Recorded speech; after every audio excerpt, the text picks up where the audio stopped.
Hi guys, welcome back to my channel. Today we want to dive into how to create a server on Discord. Log into your Discord account.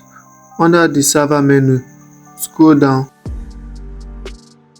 then click on the plus sign which says add server.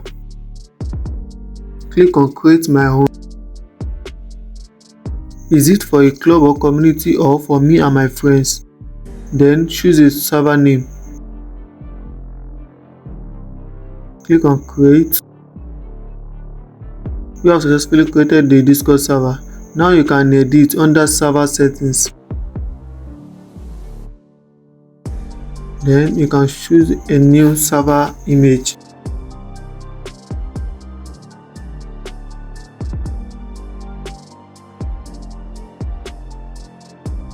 Then